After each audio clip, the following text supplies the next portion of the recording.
Sen TV. Bienvenue chez vous.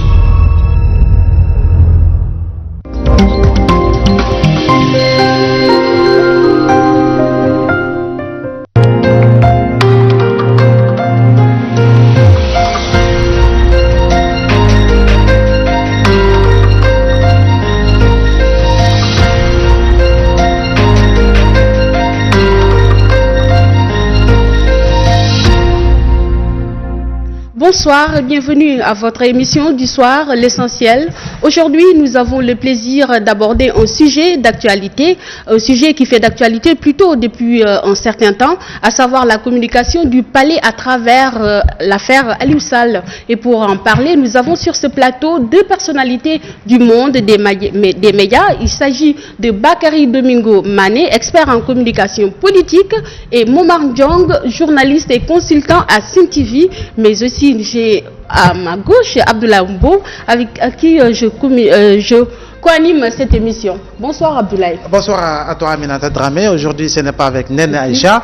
Et désormais, chers téléspectateurs et auditeurs de la Zik FM, vous pouvez suivre en direct Nene Aïcha et Pape Chersila. Et ce sera en direct sur la Sen TV autour de l'émission des médias Football Club, le temps de la CAN. Et espérons qu'avec ces deux voix, le Sénégal va véritablement jouer la finale de la Coupe d'Afrique des Nations Égypte 2019. Alors Momar, bonsoir. Bonsoir. Bakary Domingo, bonsoir. Bonsoir. Alors, Momar Ndjong, nous allons parler aujourd'hui de la démission d'Aliou Sall. Aliou Sall qui vient de démissionner de la CDC, la Caisse de dépôt et de consignation. Quelle lecture en faites-vous? Il faut reconnaître qu'il a fini par céder à la pression, parce qu'il ne faudrait pas du tout perdre de vue que lorsque l'affaire a éclaté, avec cette révélation de BBC, il a eu à faire savoir qu'il n'était pas disposé à démissionner d'aucune de ses fonctions, ni sa fonction nominative comme directeur de la Caisse de dépôt et de consignation, ni à ses fonctions électives. Mais je crois que la pression était suffisamment forte pour que cette affaire devienne assez gênante, aussi bien pour lui-même que pour son frère de président. Et il a fini donc par céder à la pression. Il n'y a que cette explication qu'on peut donner à cette démission, même si aussi il faut lui reconnaître sa volonté de laver son honneur. Je crois qu'en démissionnant, il met à l'aise le président de la République Macky Sall, il met à l'aise aussi ses partisans qui le défendaient, mais qui étaient surtout gênés aux entournures quand on invoquait le fait que Aliou Sall, l'intéressé, n'a pas démissionné, pour laisser à la justice libre cours de faire son travail pour que la vérité puisse éclore dans cette affaire. Maintenant, en démissionnant, je crois qu'il met à l'aise tout le monde et il est dans une posture pour laver son honneur. Et je crois que c'est une très bonne chose. Bakary, est-ce qu'on s'attendait à cette décision d'Aliou Sall, d'autant plus qu'il disait qu'il n'allait jamais démissionner? Oui, moi personnellement, je ne m'y attendais pas. Et il y a un certain nombre de facteurs, n'est-ce pas, qui peut-être peuvent expliquer sa démission. Il y a quelques jours, Art Nubok a fait une mobilisation grandiose. Et je pense que cela a dû peser sur la balance, n'est-ce pas, disons sur la décision finale, n'est-ce pas, du président et de Aliou Sall. Et concomitamment, le changement au niveau du palais concernant la communication, on a annoncé en tout cas Seydou Gueye qui va remplacer, disons, LHKC. Mais à ce niveau, il n'y a pas encore un communiqué officiel de la présidente de la République. Mais je pense que tout est plié maintenant. Donc on a annoncé Seydou Gueye, n'est-ce pas, qui va remplacer LH. LH va se retrouver toujours au palais, mais il va s'occuper de culture. Et Latif Coulibaly va porter la parole maintenant, n'est-ce pas, du président. Voilà comment les choses vont se dérouler. Ça, on va revenir là-dessus. On va revenir là-dessus. Mais concernant l'affaire Aliou Sall, est-ce qu'on peut dire qu'Aliou Sall a cédé à la pression de la rue avec la manifestation de Arli Nubok qui a quand même drainé du monde? Oui, moi je le crois. Je le crois sincèrement. Je pense que sa décision est consécutive, disons, à cette pression-là, parce que on ne s'attendait pas, disons, à cette mobilisation. Et de vous à moi, je pense que même le palais était surpris de la mobilisation et l'un dans l'autre, quoi. Donc, comme cela a donné écho vraiment disons à la détermination des Sénégalais qui, quand ils écoutent leur élément de langage, voilà quoi, c'est des gens qui ne vont pas céder. Et de mon point de vue, lorsqu'on voit la communication ce jour-là, voilà, Arnu Bok ont mis au devant disons des paysans, j'allais dire, parce qu'il y a un paysan qui a parlé en disant de toute façon ce pétrole, l'argent du pétrole, on en a besoin pour développer, n'est-ce pas, l'agriculture. Donc je pense que c'est des mots simples, mais en réalité qui sont accrocheurs, c'est-à-dire qui parlent au peuple. Et je pense que lui-même, quand vous regardez le texte qu'il a écrit à l'UNSAL de démission, c'est vrai que c'est truffé d'émotions, hein, voilà, donc il y a trop d'émotions dans le texte qu'il a écrit, et voilà quoi, il a repris un peu ces éléments de langage, parce que ça signifie que quelque part, ça l'a touché. Voilà, quand les gens disent, voilà, Arnu Bok, Jabar ak Dom, ainsi de suite. Donc il a repris un peu.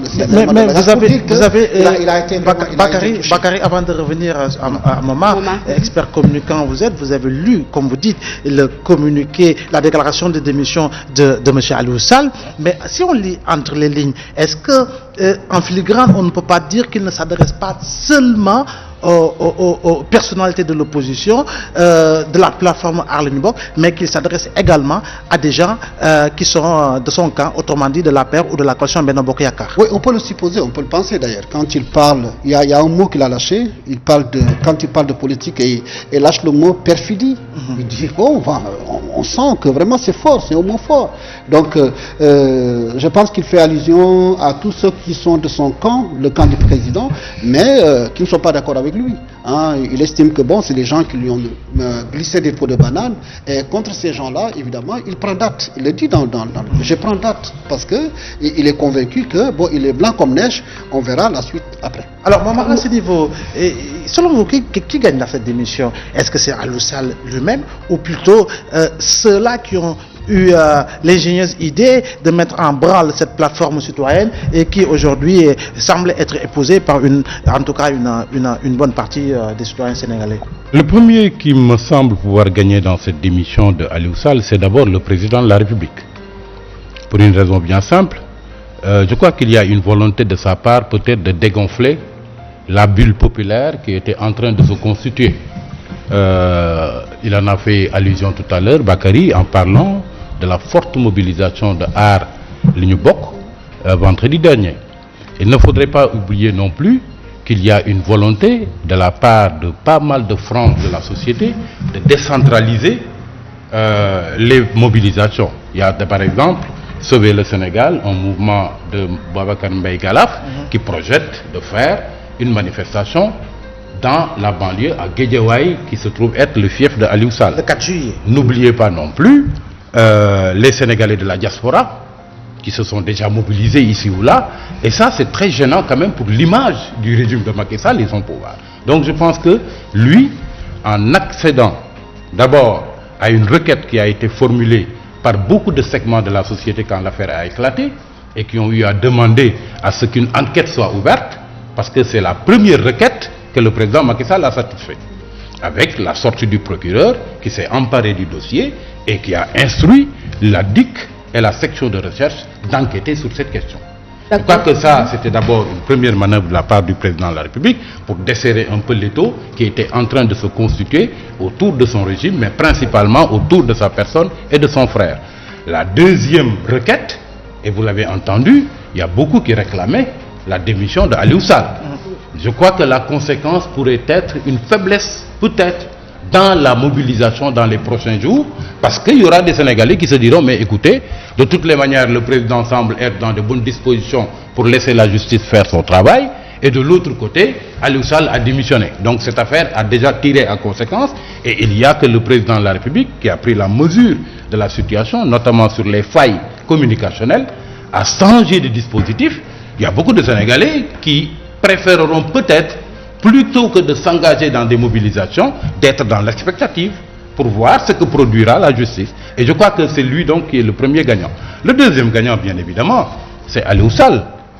Je crois que quand on est mêlé dans une affaire comme ça, je crois que c'est le devoir surtout quand on a des responsabilités politiques et qu'on sait que, par exemple, on peut avoir un avenir à jouer au plan politique. Il était de nos devoirs et c'était impératif de laver son honneur. Et en le faisant, je crois qu'il met à l'aise la justice.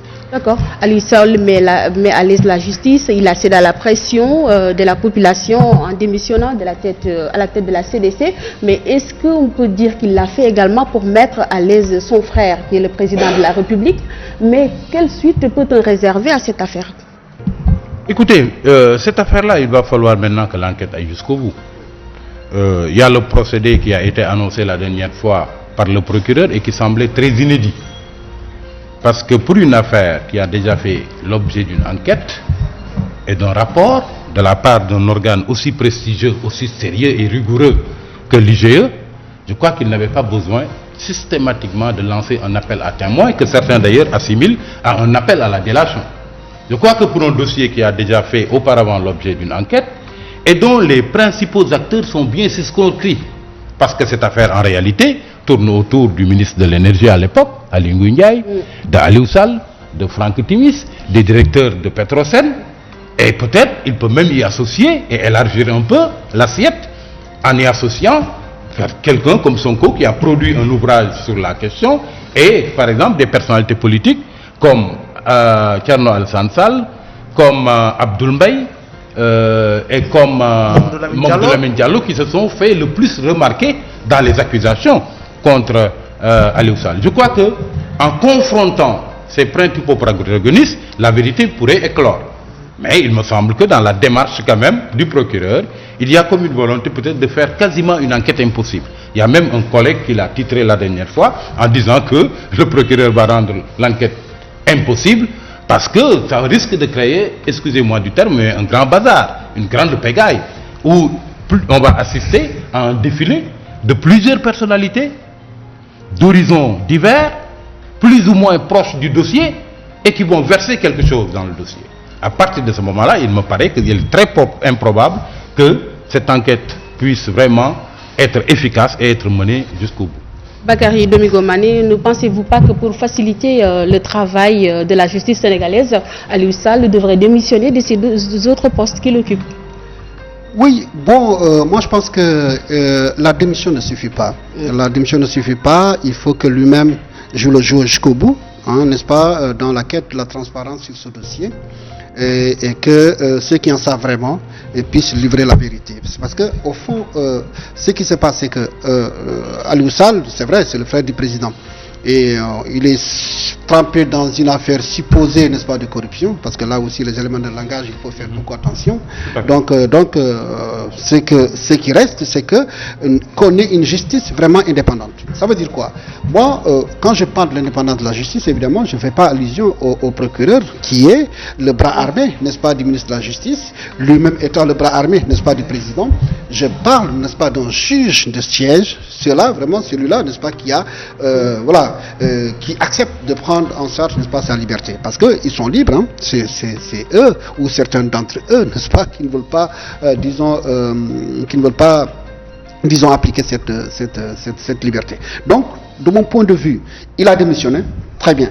Mais les Sénégalais seront regardants sur la personnalité que le président, n'est-ce pas, va choisir pour le remplacer.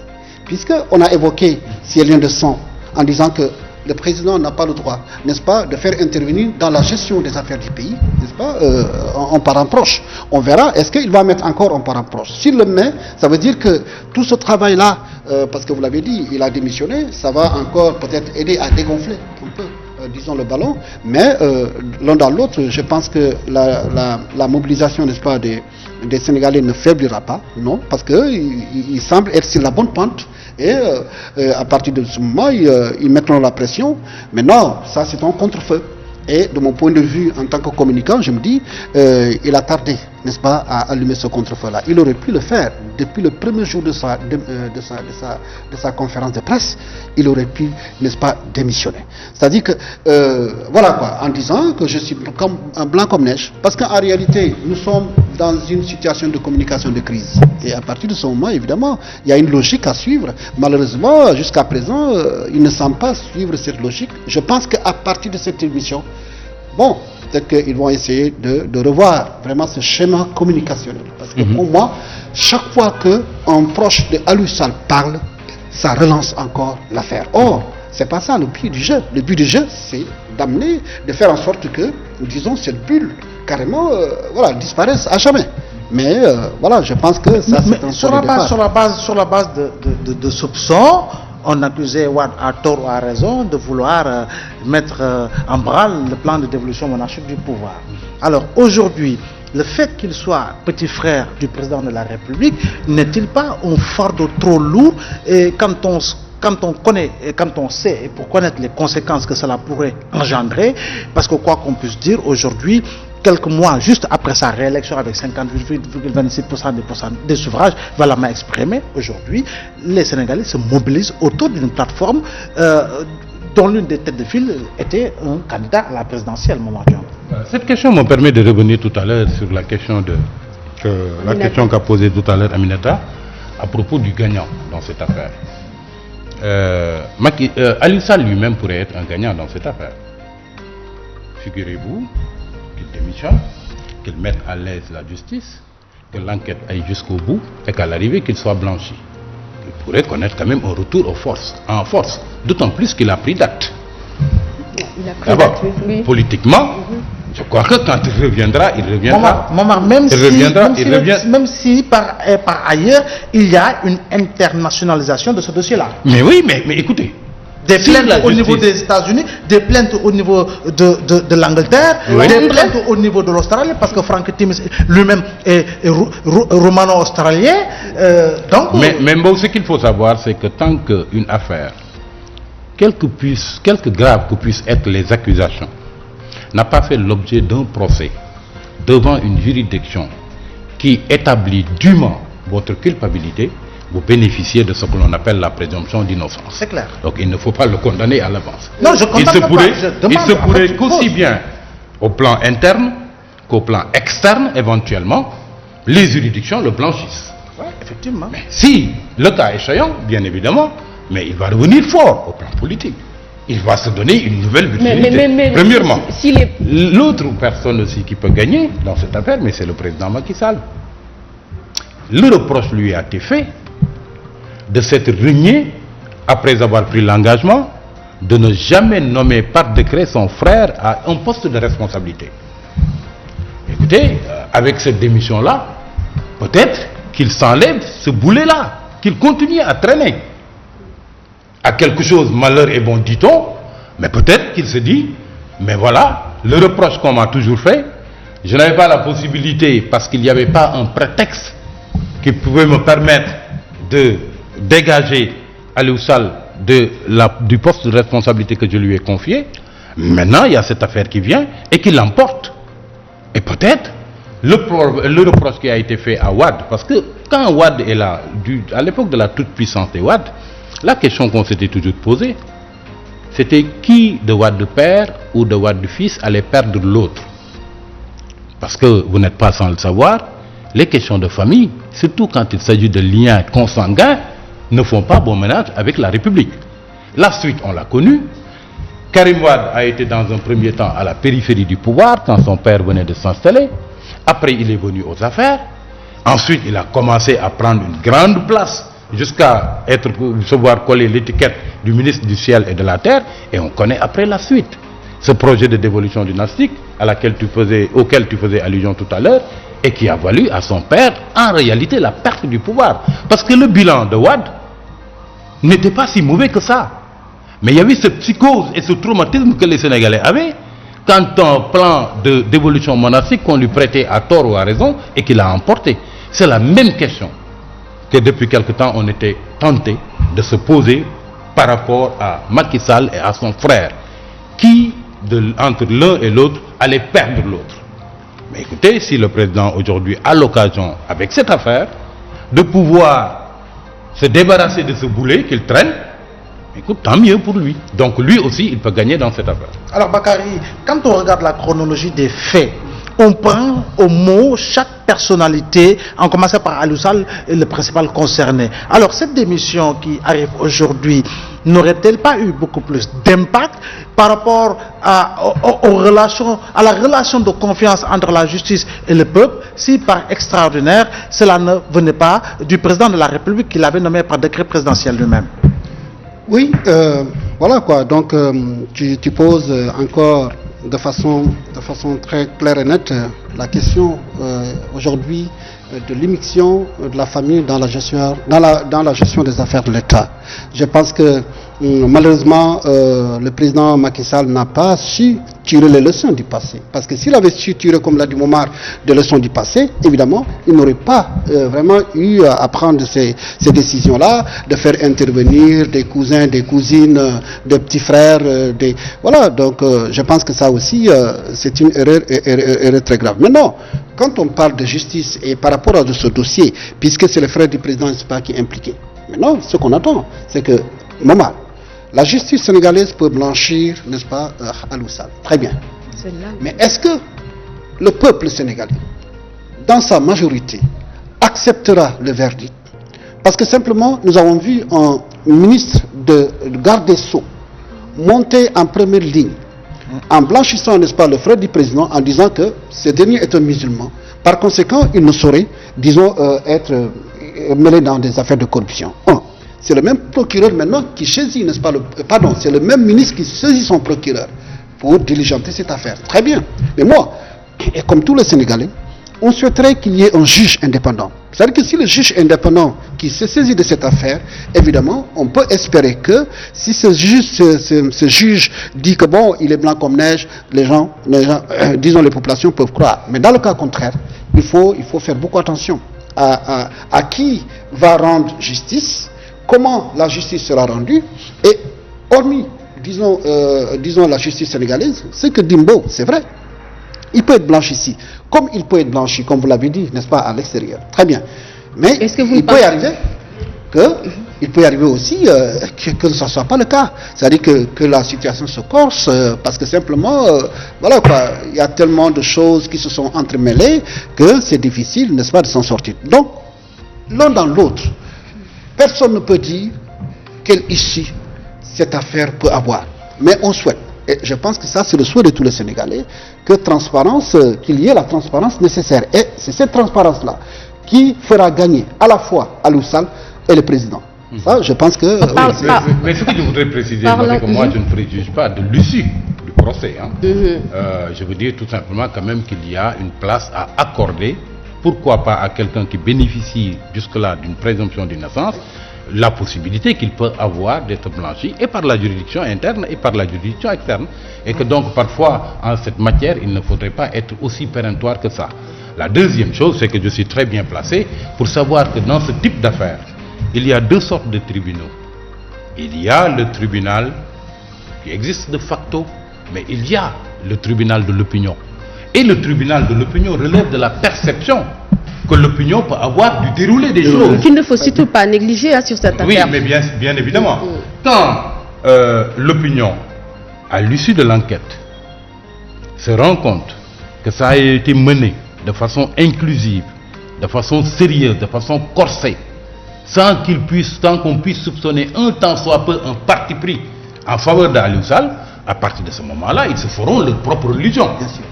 Mais si ce n'est pas le cas, bien évidemment, le doute va persister, et à ce niveau-là, ça peut être handicapant, et pour le président Macky Sall, et pour Aliou Sall lui-même, qui caresse le rêve de pouvoir revenir après cette blanchie. Mais est-ce que vous croyez à la transparence de cette affaire? Écoutez, ça dépend de l'enquête, encore une fois. Il y a une chose, au moins, sur laquelle je voudrais revenir, et puis je crois qu'on va l'aborder ultérieurement en matière de communication. Ce qui est bizarre dans cette affaire, il y a comme une ironie du sort. Les deux prises de parole qui ont été le plus fatales à Aliou Sall sont venues de là où on les attendait le moins. La première prise de parole, qui lui a été très fatale, c'est celle du président de la République, le jour de la Korité. Quand, après la prière, il a eu à invoquer cette affaire et surtout à invoquer la relation familiale qu'il a avec le principal accusé en tentant totalement de le disculper. Je faisais la comparaison ici la dernière fois avec Wade. Wade, c'est quand la première fois il a eu à recevoir, je crois, le chantier de la porte du millénaire, et qu'il ait eu à dire ce jour-là, si vous vous souvenez bien, Karim, je dirais à ta mère que tu as très bien travaillé. C'est à partir de ce moment-là que son régime est parti en vrille. Après, il est revenu une seconde fois devant l'essaim de critiques qui s'abattait sur Karim Wade pour dire que c'était le meilleur expert financier de sa génération. À partir de ce moment-là, c'était parti totalement en lambeaux. Et quelque part, si le projet de dévolution dynastique qu'on lui prêtait a fini par l'apporter, c'est à partir du jour où il a eu à invoquer les relations familiales. Ça a été aussi le cas de Macky Sall. Moi, je crois que c'est lui-même, avec sa sortie le jour de la Korité, qui a donné beaucoup plus d'amplitude à l'affaire que même le scandale révélé par BBC lui-même. Là, c'est la première prise de parole qui lui a été fatale. La deuxième prise de parole qui lui a été fatale et qui est venue de là où on ne l'attendait pas, c'est bien évidemment la sortie d'Hamidou Kassé sur le plateau de TV5. Quelqu'un qui est ministre conseiller, chargé de la communication du président de la République, et dont peut-être le premier réflexe était de défendre le président de la République et de dédouaner son frère, l'a mouillé en prenant totalement le contre-pied de la première déclaration qui a été faite par Aliou Sall quand cette affaire a éclaté, et qu'il ait eu à mettre au défi quiconque pourrait apporter la preuve qu'il y a eu une transaction qui a été opérée entre Timis Corporation et Agritrans.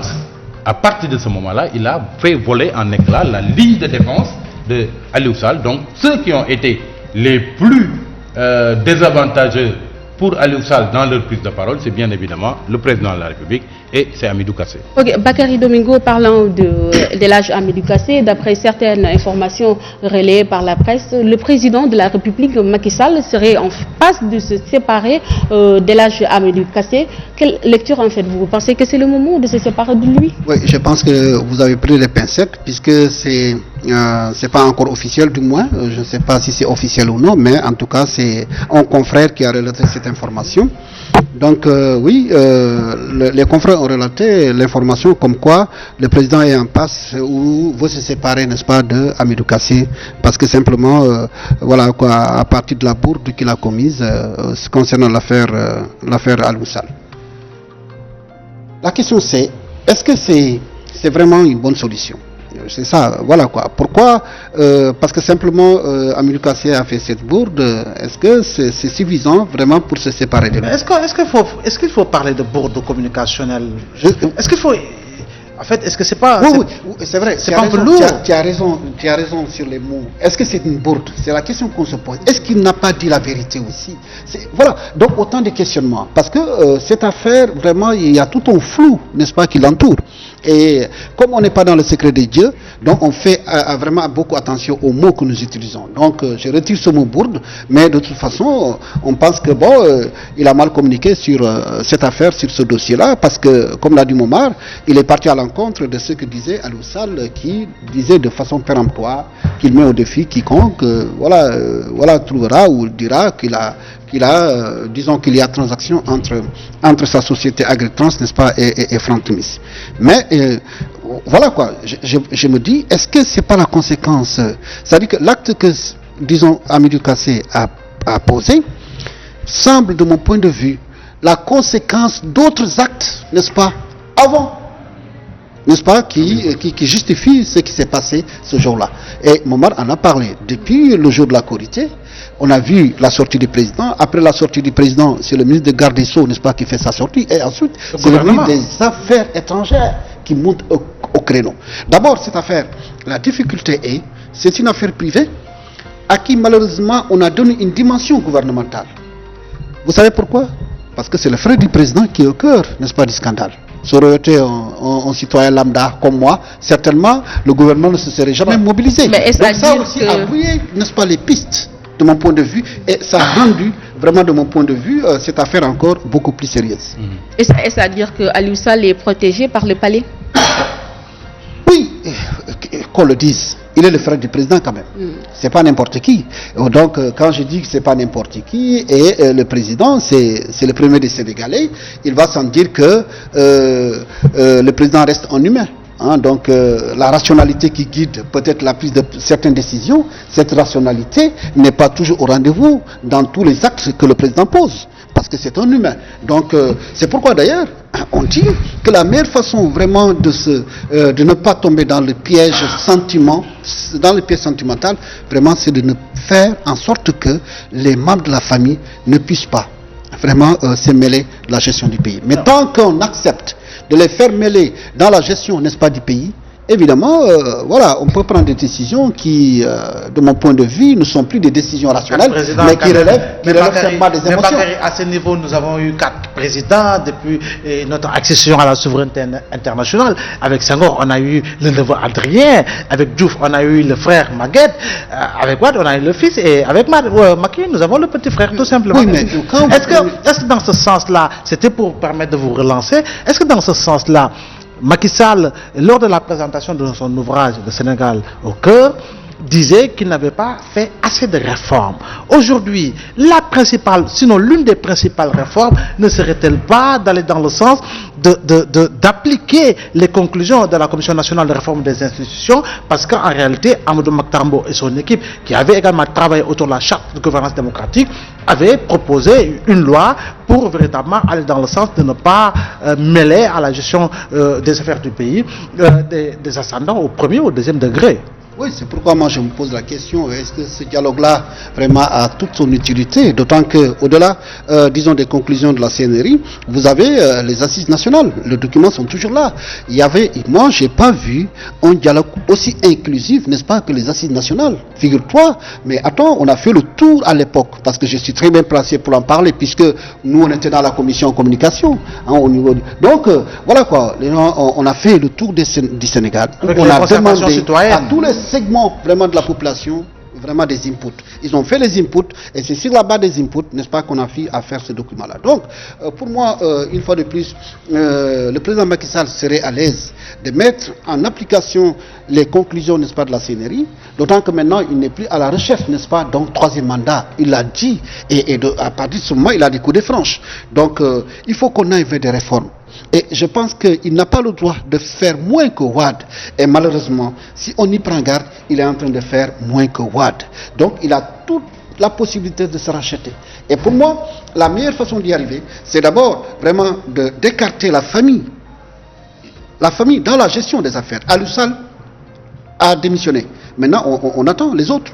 Ah oui, les autres membres aussi doivent partir. Ah, mais vous connaissez, je ne sais pas si c'est le nom. Le frère, mais dans le frère ministère, de la première dame. Il y a un ministre qui est proche de la première dame. Donc, Mansour Faye, donc vous parlez de Mansour Faye? Tous ces gens-là, vraiment pour mettre à l'aise le président. Mais est-ce que ce n'est pas trop tard? Non, c'est pas trop tard. Je pense que que le Forum social, à travers sa personnalité morale, Mignan Diouf, a également déposé une plainte contre Mansour Faye pour corruption présumée dans l'affaire du contrat d'affermage entre la SDE et Suez. On verra l'évolution, la tournure que reprendra, disons, cette affaire. Mais l'un dans l'autre, on revient encore.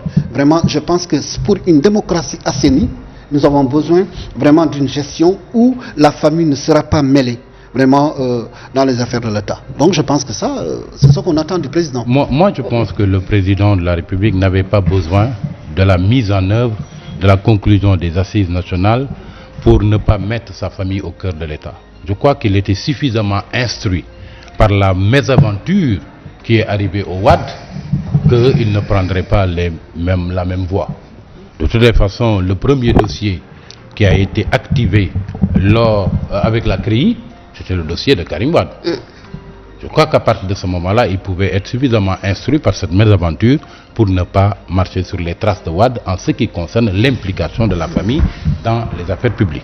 Maintenant, pour en revenir à la communication, je crois que cette affaire pourra peut-être permettre au président de la République de régler une bonne fois pour toutes les dysfonctionnements et les failles qu'on a notées à plusieurs reprises dans sa communication. Oui, j'allais revenir.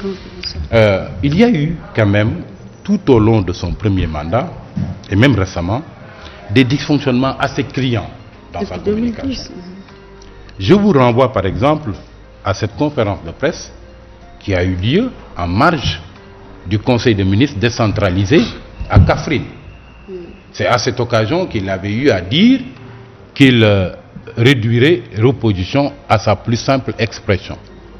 Je crois que ça faisait désordre de cette conférence de presse à un moment aussi solennel où son discours avait besoin d'être institutionnel et non politicien. Je vous renvoie également à la conférence de presse que le président de la République, sur les conseils sans doute de son entourage et de ses chargés de communication, a eu à organiser dans la foulée de son message à la nation le 31 décembre dernier, où il avait eu à faire une très bonne adresse à la nation. Il avait fait un discours bilan extraordinaire, assez captivant, où il avait fait l'inventaire de l'action de ses gouvernements. Mais tout cela a été éclipsé parce que dans la foulée tout simplement de ce message à la nation, il s'est retrouvé au palais avec une poignée de journalistes pour faire une conférence de presse. Résultat des courses, c'est à cette occasion qu'il a eu à nier le fait d'avoir demandé à Wade, à l'époque d'Ousmane Ngom, le départ de celui-ci parce qu'il était coloré politiquement. Et il a eu à dire à l'époque, sur l'interpellation d'un de nos confrères, que jamais il ne prendrait Aly Ndiaye pour le renvoyer du poste de ministère de l'Intérieur en charge de l'organisation des élections. Mais ça avait totalement vicié et éclipsé le message extraordinaire qu'il venait de faire auparavant. Donc il y a eu des dysfonctionnements. Moi je pense que cela est lié tout simplement au fait que le président Macky Sall, contrairement au président Wade, n'a pas eu à très bien organiser son espace médiatique et son espace communicationnel. Le président Wade savait faire le distinguo entre le chargé de la communication et celui qui était censé porter sa parole.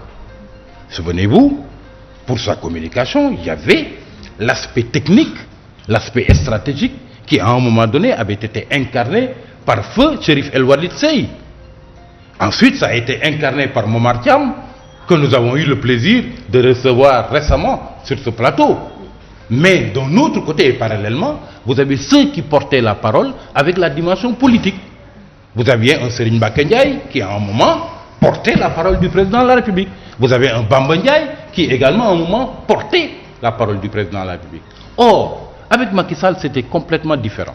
On avait l'impression, parce qu'il y a certains qui ont fait même le reproche à Kassé, de parler beaucoup, d'être assez volubile. Mais parce que ce n'est que lui et lui seul qui occupait l'espace. Et je crois que le président en a tiré la conséquence, comme quoi il lui fallait une dimension technique dans sa communication, ce que va désormais incarner Seydou Gueye, et de l'autre côté, quelqu'un qui va incarner la dimension politique en portant sa parole.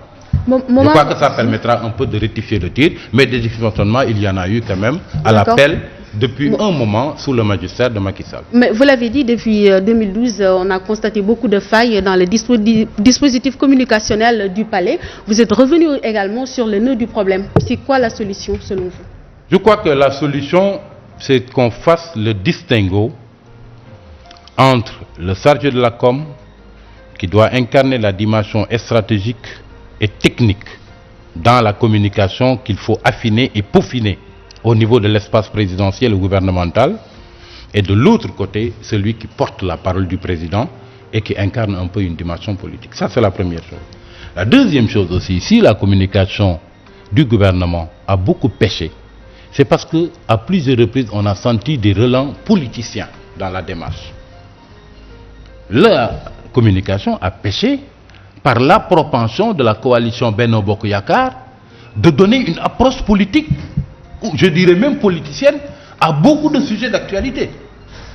Sans oublier également, et ça je crois que le président aussi doit en tirer la leçon, à un moment donné, Seydou Gueye, qui revient aux affaires, dans l'espace médiatique du président de la République, était à la fois le porte-parole du gouvernement et le porte-parole de l'APR. Et quand c'est le cas, on ne sait pas quand est-ce que c'est le porte-parole du président, du gouvernement qui parle, ou quand est-ce que le porte-parole de l'APR parle. C'est-à-dire, il y avait une confusion entre l'aspect institutionnel, gouvernemental donc, et l'aspect politique APR de ses sorties. Je crois que le président va en tenir compte et peut-être le décharger, maintenant qu'il en a fait le chargé de la communication, du porte-parole de l'APR. Comme ça, il n'y aura pas de confusion entre la dimension politique ou la dimension institutionnelle de sa prise de parole. Ça, c'est parmi les rectifications que le président de la République serait bien inspiré de faire. Mais à condition également que le palais, qui incarne la première institution, mais au-delà, Bakary, que les autres institutions de ces pays-là, soient des palais de verre, des institutions de verre, parce qu'en réalité, le journaliste a quelquefois, j'allais dire même de manière répétitive, d'énormes difficultés à avoir la bonne information, parce que tout simplement, les gens éteignent leur téléphone ou ne répondent pas du tout. Vous avez raison. Bon, je me souviens quand Wade est venu au pouvoir, on avait agité, ou bien ils avaient même commencé à mettre en pratique cela, les accréditations. C'est-à-dire les rédactions envoyaient, disons, des journalistes au palais, systématiquement, voilà, comme aux États-Unis, des gens qui sont accrédités. Mais après, on a laissé la formule passer.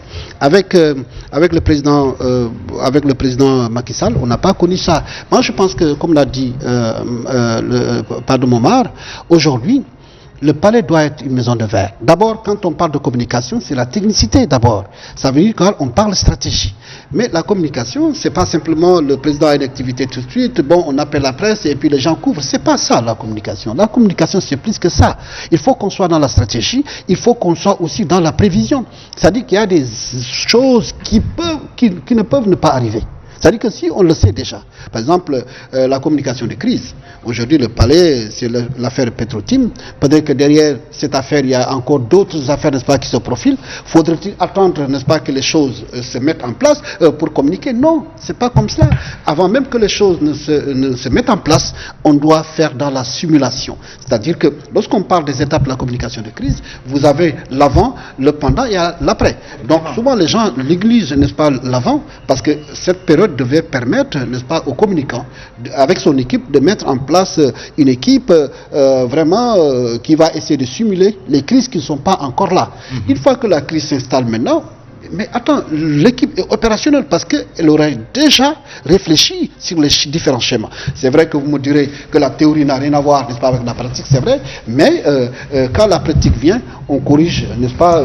Maintenant, une fois que la crise est là, mais il y a une attitude à prendre. Alors il faudra aller revisiter Shannon et Weber. Ouais, donc il faut la crise est là. Ensuite, c'est quoi? On gère. Ouais. On va essayer de voir qui prend la parole, qu'est-ce qu'il dit, comment Aminata, avec ta permission, donc, mais Bakary, à ce niveau, voilà, quand tous les segments professionnels sont quelque part politisés, parce que quoi qu'on puisse dire, pendant 7 ans, on a vu que tout technocrate pratiquement nommé à des postes de responsabilité crée un mouvement à défaut véritablement de devenir membre du directoire exécutif de l'Alliance pour la République. Est-ce que cette technocratie, passez-moi l'expression qui est mise en berne, ne favorise pas l'émergence de la réaction et de ce réflexe politicien? C'est ça.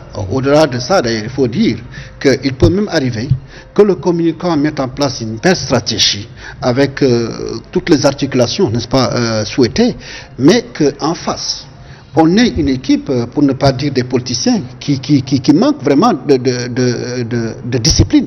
Parce qu'au fond, tu peux mettre en stratégie. Tu dis, bon, à l'homme politique, voilà comment tu dois te comporter le jour J. Le jour J arrive, il fait n'importe quoi. C'est ce qui arrive, n'est-ce pas, avec les hommes politiques. Donc, il n'est pas dit nécessairement que les communicants passent à côté de la plaque. Il arrive que dans des moments comme cela, que les hommes politiques eux-mêmes choisissent de passer outre les conseils qu'on leur donne. Parce que c'est à ce niveau-là. Je pense qu'aujourd'hui, quand on va parler de la communication du palais, on doit mettre l'accent sur la discipline. Tant que cette discipline ne régnera pas dans, disons, le choix des hommes et des femmes, n'est-ce pas, qui doivent porter la parole à la fois du gouvernement et, n'est-ce pas, du palais, mais attends, et voilà quoi, ça va aller dans tous les sens, et surtout quand le parti, l'APR, va essayer de se substituer vraiment à toute cette communication, ça fait désordre. Ça fait désordre à part de ce moment et malheureusement on voit que chaque fois qu'un apériste parle, évidemment il tire la couverture sur soi parce qu'ils vont montrer qu'il est proche du président, il défend le président. On est dans une défense à la limite insipide, en réalité qui ne sert pas du tout le président. Donc je pense que c'est tout cela qu'il faut revoir. Qu'on revienne aux fondamentaux, n'est-ce pas, de la communication, qui signifie stratégie. On n'est pas dans la quotidienneté comme ça. Non. On n'est pas dans la réaction. Hein, donc on doit anticiper les événements. Je pense que ça aussi, et surtout que le palais soit une maison de verre. C'est-à-dire quoi? Que au moins que la transparence aide chaque journaliste qui veut avoir de l'information, qu'on ne puisse pas faire de l'ombre à des journalistes supposés, catégorisés, n'est-ce pas, catégorisés ou supposés opposants, alors qu'ils ne sont pas opposants. C'est des gens qui mettent en branle, disons, leur liberté. Non, tout ça, tant que tout cela n'est pas corrigé, évidemment, la communication du gouvernement, du palais aura des problèmes. Moi je pense qu'il faut, toujours dans la foulée de ce qu'il vient de dire, procéder à ce que j'appelle une bonne division du travail. Il faut qu'on sache quelles sont les prérogatives de chacun entre le chargé de la communication et celui qui incarne le porte-parole. Ça, je crois que c'est tout à fait logique. Orientation, stratégie. Pourquoi Kassé s'est vu faire le reproche d'avoir la propension de trop parler? C'est parce qu'il occupait à lui seul tout l'espace. Et cette affaire qu'il a eu à révéler, c'est-à-dire la sortie qu'il a eu à faire TV5, a été précédée par d'autres bourdes.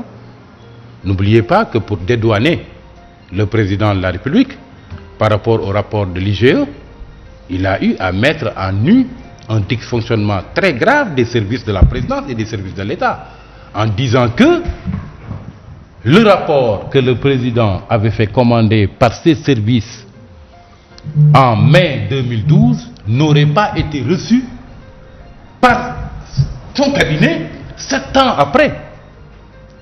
Ça, je crois qu'il a voulu dédouaner le président de la République, mais quand même la ficelle était trop grosse pour être admise. La deuxième chose aussi, n'oubliez pas qu'il a eu à se prononcer sur Africa numéro 1 pour dire que le président a eu à nommer Aliou Sall à la tête de la CDC parce qu'il était dos au mur.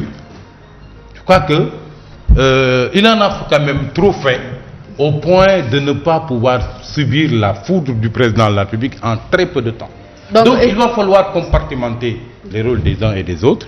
Et ensuite, et ça je crois que je l'ai dit la dernière fois, le président Macky Sall a été rattrapé par le projet de révision constitutionnelle qu'il a eu à opérer aussitôt après sa réélection en supprimant le poste de Premier ministre. Quand Aliou Sall avait fait une première fois l'objet d'attaques sur la question Petro-Tim, souvenez-vous, c'est le Premier ministre Mohamed Boun Abdallah Dionne qui était monté au créneau pour rencontrer la presse après avoir affiné sans doute avec beaucoup de techniciens de la communication le discours qu'il fallait porter. Et sa voix était suffisamment forte pour faire taire rapidement les critiques autour de Aliou Sall. Ce qui n'est pas le cas aujourd'hui, que le président de la République n'a pas une voix aussi forte que celle d'un Premier ministre. Ce n'est pas la personne de Dionne, mais c'est la fonction qu'il incarnait, qui lui permettait, quand il prenait la parole sur un sujet comme ça, au moins d'essayer d'étouffer un tant soit peu la chose et desserrer le loto. Mais qu'est-ce qu'on a vu? On a vu tout à fait le contraire, parce qu'il n'y a pas eu cette fois-ci le même scénario qu'à l'époque. Il y a eu une pluralité dans la prise de parole. Le garde des Sceaux d'abord, qui considérait l'affaire comme une affaire privée, et à Aliou Sall de voir comment sortir de cette affaire, le président de la République ensuite Benno Bokk Yakaar, ensuite Tiken Ndiaye Diop, porte-parole du gouvernement, ensuite même Farba Ngom, qui s'est permis également sa sortie sur la question, Hamidou Kassé, le ministre là, de l'Environnement aussi, Abdou Karim Sall, etc. Et cette pluralité dans la prise de parole fait en sorte qu'en fait qu'on débouche sur n'importe quoi et qu'il y a des propos contradictoires. Donc il va falloir recentrer maintenant la communication de la présidence et du gouvernement, et je crois que le président, peut-être en procédant à ses choix, va rectifier quand même le tir. Va rectifier, quoi qu'on puisse dire, on dira Aléa Jacta Est, quelque part Bakary, le sort en est jeté, parce que quand on regarde même mais ce n'est jamais trop tard quand même. Bien sûr, mais au-delà justement de cette pluralité de communicants qu'il faudra un petit peu centraliser. Mais quand on regarde la coalition Benno Bokk Yakaar, qui est une coalition hétéroclite avec énormément d'organisations, mais écoutez, certaines organisations ne peuvent pas remplir un bus de Dakar Demdik, même c'est gratuit.